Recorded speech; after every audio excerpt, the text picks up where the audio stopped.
When a woman restores her father's long-lost military jet and flies it into restricted airspace, she triggers a silence that rattles even the most elite interceptor squad. What starts as a rogue mission becomes a haunting search for truth buried beneath classified missions and experimental tech. As she uncovers a hidden past and hears her father's voice after 2 decades, she realizes he was never truly gone, just waiting to be found. Welcome to my channel. They thought I was just some amateur joyriding in a museum relic. The chatter over the comms was full of mockery, the kind you get when a couple of hotshot interceptor pilots think they're dealing with a Sunday flyer. Control, looks like a Cold War toy trying to sneak into our backyard. One of them laughed, his voice crisp with youthful arrogance. I didn't respond. Not yet. Outside my canopy, for F-35 Raptors flanked me like sleek wolves circling an old sheepdog. My bird, an A for Skyhawk, wheezed like an arthritic veteran, but she still held her lines true. Her frame was polished, her heart reliable, and her tail bore the numbers 151,972, faded, but untouched by time. They thought I was nobody. But then their leader caught a glimpse of that tail number. Control, repeat, confirm aircraft ID, his voice broke mid-joke. Tail reads 151972. Say again, 151972. The channel went dead. All that arrogance? Vanished like mist in a headwind. My name is Tessa Malone. I'm 38. Pilot. Mechanic. Daughter of Lieutenant Commander Harris Malone, a man who flew, fought, and vanished over the Pacific during a mission the Navy still won't admit ever happened. For 15 years, I believed I'd never know what really happened to him. No body. No wreckage. Just a folded flag, a polite letter, and silence thicker than jet fuel. So I did what any stubborn daughter would do. I went looking. And when I couldn't find answers, I decided to bring the questions to them. This flight wasn't just about testing an old plane. It was about resurrecting a memory they buried too deep. It took me 5 years, a dozen scrapyards, and more sleepless nights than I care to admit. But I restored my father's Skyhawk down to every last bolt. I knew every wire, every seam, every squeaky panel like my own heartbeat. Because this wasn't just a plane. This was his last breath. And I was flying it. When the Skyhawk's wheels left the cracked tarmac outside Anchorage, Alaska, I didn't file a flight plan. I didn't ask permission. Because they'd never given me the truth. And I figured if I wanted it, I'd have to fly straight into the belly of the lie. The restricted airspace I entered had no name. Just coordinates whispered in a classified document I shouldn't have seen. I knew what I was doing was reckless. Maybe even dangerous. But what they didn't know, I wasn't just some ex-Navy daughter flying her dad's ghost. I was a pilot. Trained. Skilled. Angry. Unidentified aircraft. This is F-35 leader. You are in violation of restricted military airspace. Turn west to heading 270 immediately. I keyed my mic. My voice came out steady, clipped, and calm. Roger. F-35 leader. This is Skyhawk Sierra Tango 19er. Restored aircraft conducting systems test. Tail number 151972. Silence. Then, almost too quiet to catch. Say again? Tail number? I repeated it. Slowly. And then something changed. They didn't scatter. They didn't engage. They just slowed. I could hear it in their breathing and the way their formation shifted. Caution. Curiosity. And maybe, just maybe, a flicker of recognition. That tail number wasn't supposed to be flying again. But here it was. And so was I. The sky grew quieter. Not in decibels, but in tone. The Raptors stopped talking like they owned the place. Now they spoke like they were guests at a funeral they didn't know they were attending.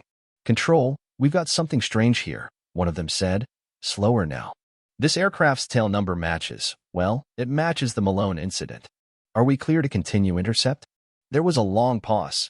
I imagined the control room full of suits and brass suddenly flipping through declassified files that were never supposed to see the light of day. They knew the tail number. They had to. It was archived somewhere under words like lost, unconfirmed, accidental. Finally, a different voice crackled over the comms. Lower. Older. More deliberate. Skyhawk Sierra Tango 19er. This is Air Command. Identify pilot. I took a breath.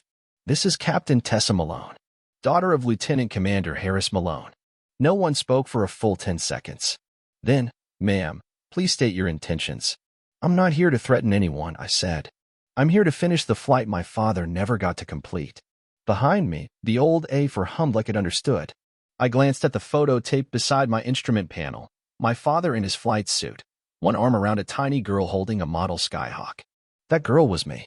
I was 6 when his plane disappeared during a surveillance run near the Arctic Circle. No enemy fire. No mayday call. Just gone. The Navy told us a mechanical failure caused him to ditch into the Bering Sea. No remains. No wreckage. Just some garbled telemetry and a quickly closed case. But they were wrong. Last year, a friend still working in naval intelligence slipped me something buried in a routine maintenance archive. A single line of code tagged Project Horizon South. Same flight date. Same aircraft. Same tail number. Classified.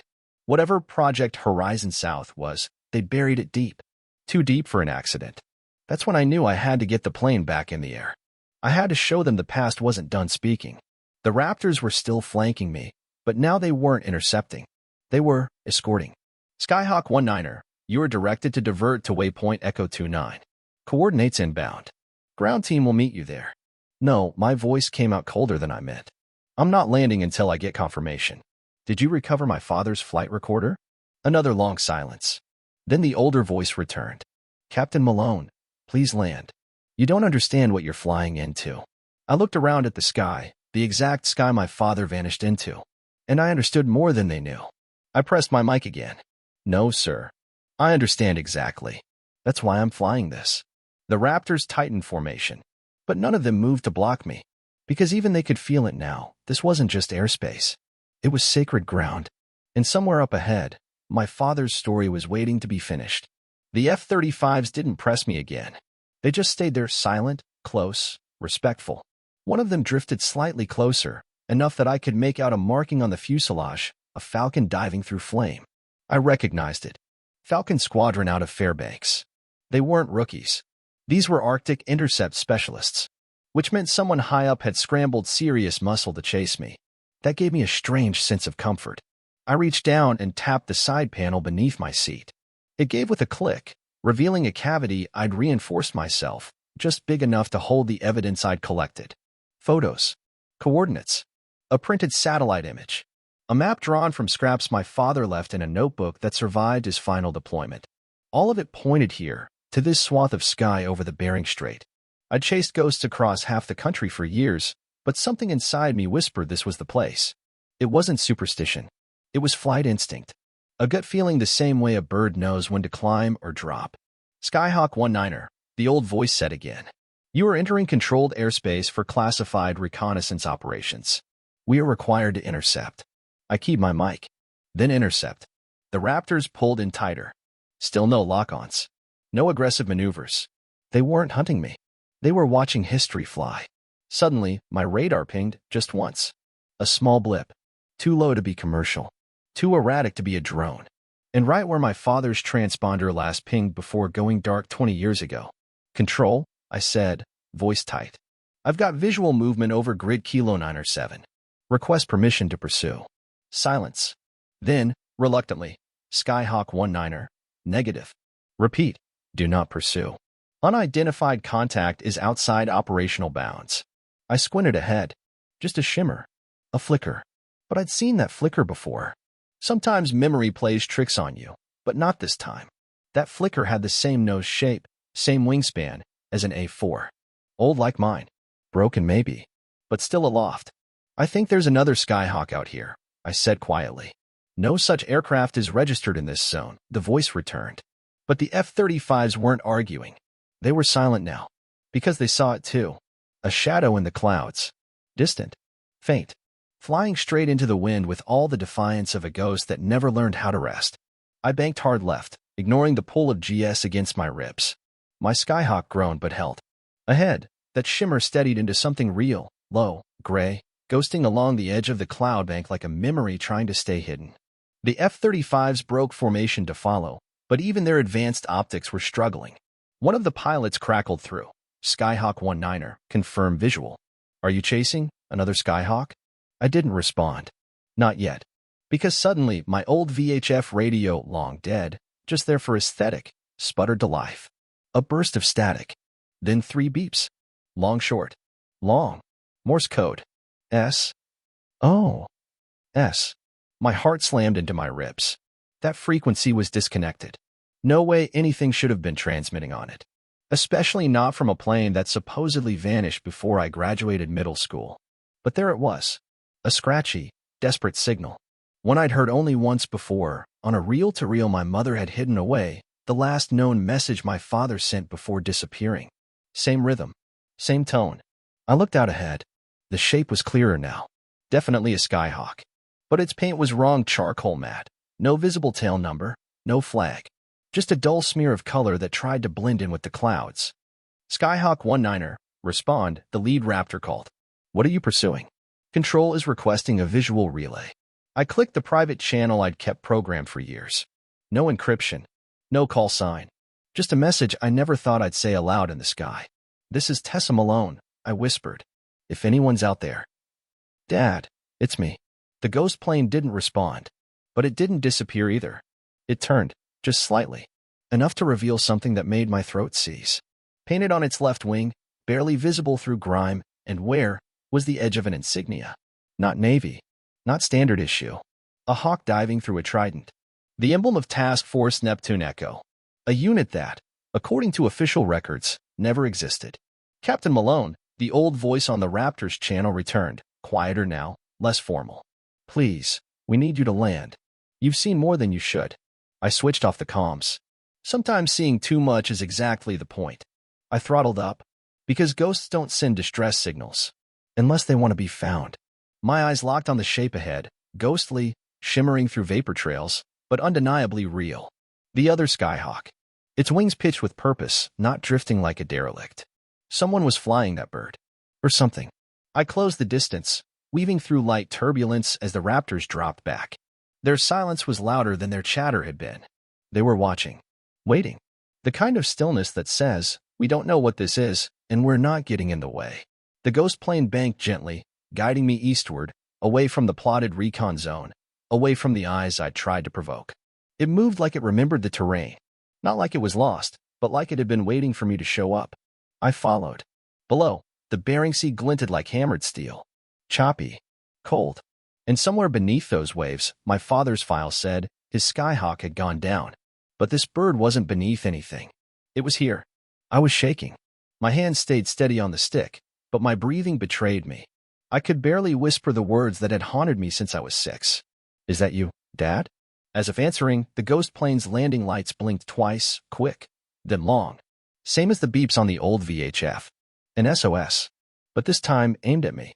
I fumbled for the handheld recorder strapped to my leg and switched it on. I needed proof. They weren't going to bury this again. Just then, the other Skyhawk dropped elevation fast. I followed, diving through broken clouds, praying my engine didn't seize up in the cold. And that's when I saw it. An island. Not on any chart. At least, not a public one. Flat, windswept, ringed with what looked like decommissioned radar towers. Half-buried hangars. Concrete bunkers so old they seemed to grow out of the rock itself. No lights. No markings. But clearly military. The ghost plane circled once, then straightened. Its gear dropped. It was landing. I didn't think. I just followed. As my wheels touched the uneven, frost-rimmed runway, my teeth rattled in my skull. The A for bucked, then steadied. I coasted to a stop next to the other Skyhawk, now idle, canopy closed, no sign of a pilot. And in that moment, something ancient and electric charged the air. Like the island was breathing again after holding its breath for decades. The radio cracked to life. But it wasn't the Raptors. It was my father's voice. Static warped. Warbled with time. But unmistakable. Tess, you found it. For a long moment, I didn't move. The sound of my father's voice, impossible, grainy, almost torn apart by static, hung in the cockpit like a ghost that refused to leave. I fumbled to turn up the receiver. Dad? Say again. I'm here. I'm on the island. Silence. Then the crackle returned. Emergency cache. Hangar 3. Hurry. Then nothing. I stared out at the other Skyhawk. Engines dead. No canopy movement. Whoever, or whatever fluid had vanished. My boots hit the tarmac with a muffled thud as I slid down the ladder. The wind was razor-sharp, dry and cold enough to make my teeth ache. The F-35s circled overhead like vultures in a holding pattern, but none dared touch down. This island wasn't on their map. Wasn't in their playbook. But it was in mine. Hangar 3 loomed ahead. The paint had peeled decades ago, leaving streaks of gray and rust. I jogged toward it, ducking through a half-inch service door. Inside, the dim light filtered through slats in the ceiling, throwing stripes over what looked like a military storage facility frozen in time. And in the center, covered in a tarpaulin stitched with old Navy insignias, sat a crate. I yanked the tarp aside. Underneath, a thick steel box, the kind they used for secure flight data units, the black box. Except this wasn't black. It was navy blue, embossed with a nameplate. LTCMDR, Harris Malone. TF Neptune Echo. My knees nearly buckled. I popped the latch. Inside lay a recorder, sealed in shock gel, blinking faintly. Still alive. Alongside it was a manila folder.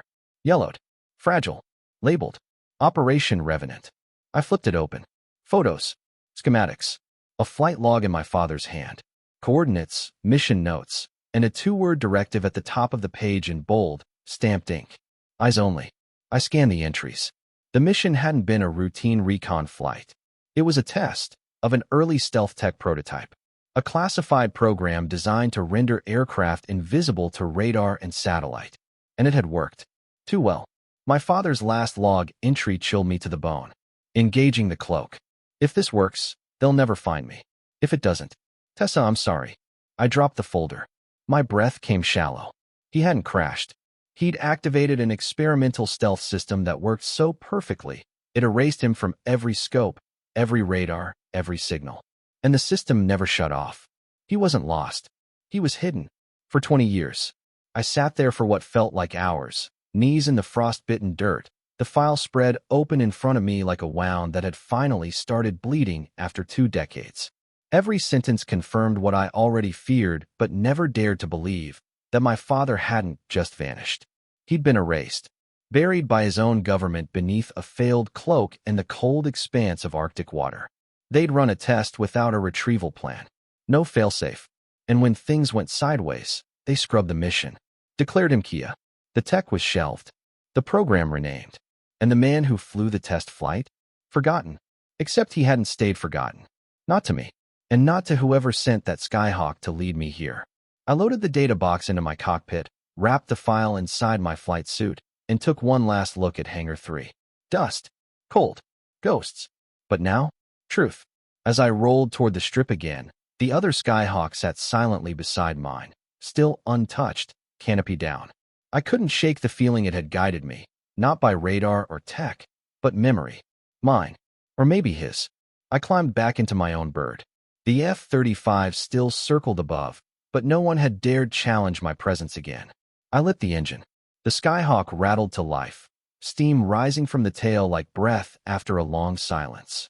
Just before I pushed throttle, a flicker caught my eye. Inside the cockpit of the ghost plane, behind the frosted canopy, was a silhouette. Helmeted. Still. Then a salute. A crisp, formal, deliberate salute. My breath hitched. I responded without thinking, raising my gloved hand to my brow, the way he taught me when I was 10 years old, standing beside his freshly waxed Skyhawk in a Navy hangar in Pensacola. He saluted me once, back then. Now he was doing it again. I throttled forward. As my Skyhawk lifted into the sky, the other remained below, watching, guarding. And then, just as I banked east and the island dropped behind the clouds, I saw its outline flicker. Once, twice, then vanish. Like it had never been there. When I broke out of the cloud bank, the world changed. No more haunted islands or vanishing planes. Just open sky, stretching wide and indifferent. The F-35 Raptors kept their distance, flanking me like honor guards now, not pursuers. I didn't speak. Neither did they. What we'd all seen didn't need words. The sun crept low along the horizon, casting a burnished glow across my wings. In that light, the tail number 151972 looked fresh again, like the last 20 years hadn't happened. Like my father had just flown her yesterday. I opened the encrypted channel they'd patched in earlier. Control, this is Captain Tessa Malone. I am requesting emergency airspace clearance and landing priority at Cold Ridge Base. I have recovered classified materials from Operation Revenant. There was a pause. Then, a man's voice answered, different from the old voice before. Younger, but steady. Copy that, Captain Malone.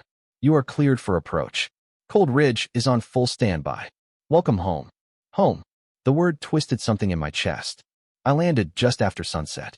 The tarmac at Cold Ridge was flanked with figures, soldiers, engineers, base personnel. Silent. Watching. No cameras. No press. Just people who understood something sacred had just landed. A woman in an Air Force jacket walked up as I powered down. Her name tag read Colonel R. Voss. She had silver hair, sharp eyes, and the kind of posture that told me she used to fly. "Captain Malone," she said, not offering a handshake. "You brought back something we lost a long time ago." "No," I said quietly, stepping down the ladder. "I brought back someone." She studied me. "You understand what's in that box, don't you? What it means if it works again?" I nodded. "It's a ghost net. That system can vanish anything. Planes, missions, entire squadrons. If it falls into the wrong hands." She finished the sentence for me. It already did once. I handed her the data recorder. "This belongs in the right hands now. His voice is on it. His logbook. His final entry." Colonel Voss took it like it weighed 50 pounds. "He never meant to disappear," I said. "He was testing the cloak. He thought someone would come find him." The colonel's voice was rough. "We should have." I looked up at the night sky. The stars were bright and wide, no longer haunted. Just vast. "You'll find out something else on that recorder," I added. "That the system didn't just work. It learned. It adapted. It held on to its pilot." She raised an eyebrow. "You think it kept him alive?" "No," I said, heart tight. "I think it kept him present. Long enough for someone to finish his flight." They took the recorder inside a secure hangar, flanked by guards, technicians, and a defense intelligence liaison who looked like he hadn't blinked in 20 minutes. I stayed outside, leaning against my Skyhawk, still radiating the low warmth of flight. The cold bit at my face, but I didn't move. I wasn't ready to leave her yet. The base commander, Colonel Voss, came out an hour later holding a small playback device. She didn't say anything, just handed it to me and nodded. I pressed play. My father's voice filled the still air.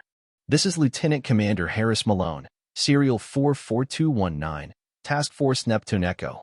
Aircraft 151972. Date, April 17, 2004. He sounded tired, like a man too long in the dark. "If you're hearing this, then the cloak didn't fail. Not completely. It worked too well. No radar. No signal. No way to cut the feedback loop. I've been stuck on auto-hide for 5 days." The audio crackled. A long pause. "I don't have much power left. Food's gone. Oxygen's thin. I'm making peace with that. But if this plane ever reappears, if someone recovers this, Tess, sweetheart. I hope it's you." My hands were shaking now. I could barely hold the device. "I don't want you to grow up chasing ghosts. I want you to grow up knowing your old man loved you more than he loved the sky, and that's saying something." He chuckled then. "Hoarse. Faint. But real. You were born with wings. Don't let the silence scare you. Sometimes it means you're the only one brave enough to be up there." Static swallowed the next few words. Then, "I'm shutting down the last beacon. Maybe they'll find me. Maybe you will. Either way, I'm proud of you, baby girl. Finish my flight. And if you ever fly over this place again." A long breath. Final. Know that I'm still up here. Somewhere. Riding the edges of the sky. The message ended. I stayed still for a long time. Behind me, the Skyhawk ticked softly as its engine cooled, like a heartbeat finally slowing. And for the first time in 20 years, I wasn't angry anymore. I was free. Colonel Voss spoke gently behind me. "We'll open a hearing. A real one. We'll unseal Operation Revenant. You have my word. And his name, his story, it'll go where it always should have been." I looked at her, voice thick. "On the wall?" She nodded. "And in the Flight Academy's Code of Honor." I smiled through tears. "Good. Then I'm going back up." Voss looked surprised. "Tonight?" "Yeah," I said, running a hand along the fuselage. "Because if he's still riding the edge of the sky, I'd like to fly alongside him. Just one more time." The Skyhawk's engine whined awake beneath me, shaking off the cold like it still had something to prove. The base tower cleared me without question, their voices softer now, respectful. There was no protocol for what I was doing. But then again, this wasn't about rules. This was about tribute. I climbed through the twilight, the world below shrinking into shadows. The clouds thinned at 30,000 feet, and the stars sharpened into cold diamonds above the horizon. Out here, in the stillness, everything felt closer, the weight of silence, the pulse of memory. I leveled out and throttled back. The Skyhawk glided smooth, obedient, proud. I reached into my flight suit and pulled out the patch I'd sewn on the day I finished the restoration, Dad's old insignia from Task Force Neptune Echo. I unfastened it gently and pressed it to the console. "Thought you'd want to be here for this," I whispered. Below, the world turned slowly. I banked left, back toward the coordinates he'd logged in that final entry. The area where his beacon first failed. The point where the world had written him off. Not me. Never me. At 32,000 feet, I saw it. Just a shimmer. A flash. No shape. No form. But I swear, something flew alongside me. A pulse of shadow that matched my speed, dipped when I dipped, rose when I rose. And then, a final blip on my radar. A tag, 1972, HM. My father's plane. Just for a moment. Then gone. But that was enough. I circled once. Twice. Then leveled and reached for the mic. "This is Captain Tessa Malone, Skyhawk 19er. Flying a final pass in honor of Lieutenant Commander Harris Malone. Pilot. Father. Legend. After 20 years, he is no longer missing." My voice caught. I let it. "He has been found." I flew until my fuel ran tight, and the stars began to dim in the coming dawn. The sun spilled over the curve of the earth like forgiveness, and the first rays caught my wings just right, making that old paint, those battered rivets, shine like gold. When I landed, there were no reporters. No cameras. Just a few ground crew and one silver-haired colonel waiting on the tarmac. But I didn't need the world to see it, because the sky saw it. And it remembered. Some stories are never meant to end in silence. Some names are never meant to vanish beneath bureaucratic ink. And some legacies? They don't rust. They fly.